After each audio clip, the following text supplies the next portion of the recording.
Bonjour le sage. Oui, merci Caroline. Une très belle histoire. Moi, j'aime ça. Moi aussi, je suis un bagarreur. Pardon? Un battant, je veux dire. Ah d'accord. Enfin, j'avais peur. C'est une manière de dire ça. J'allais commencer à retrousser mes manches. Hein. Voilà. Ma sœur, je vous félicite. Je vous applaudis.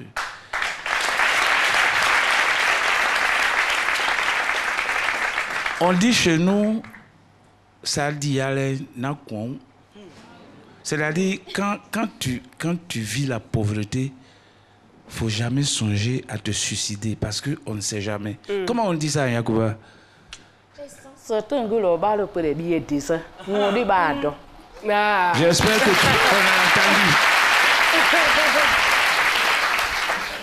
Ici, voici ma petite sœur. Elle n'a pas de diplôme, mais elle a un diplôme que je respecte beaucoup. C'est un diplôme qui lui a été décerné par la nature. On l'appelle la sagesse. Vous êtes sage et humble. C'est deux très belles qualités qui, une fois une personne les possède, elle peut avoir l'assurance d'aller loin.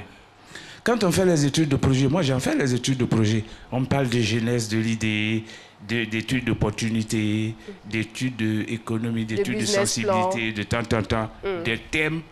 Mais vous ne parlez pas de tout ça. Naturellement, vous en parlez, sans en parler techniquement ni scientifiquement. Vous parlez... Chez vous, vous parlez plutôt de flair, c'est-à-dire que vous sentez. Vous sentez, vous avez la possibilité de détecter les informations et les exploiter à temps. Vous avez le flair. Vous êtes convaincu que l'affaire que vous venez d'entreprendre va marcher.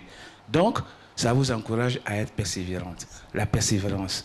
Et au bout de la persévérance se trouve le succès. Mais ça passe toujours par des opportunités qui se présentent. Il faut être capable d'attendre l'opportunité, de la saisir et de l'exploiter à temps, efficacement. Ou alors même, des fois, il faut aller créer cette opportunité-là. Voilà. Et en plus, vous avez un comportement qui fait que vous allez réussir à aller loin, c'est-à-dire que vous êtes humble. Vous n'avez pas de convoitise, vous êtes capable de patienter, de vous maîtriser, et puis vous êtes simple. Alors, voici des qualités naturelles qui vont vous pousser plus loin encore. On en reparlera demain. On se retrouve demain, le sage. Eh bien, pour votre gouverne, sachez que Philomène possède aujourd'hui 12 hectares d'EVA, 7 hectares de cacao, 5 hectares de café. Elle est promotrice immobilière avec 65 cars, dont 10 équipés de toilettes et de restaurants.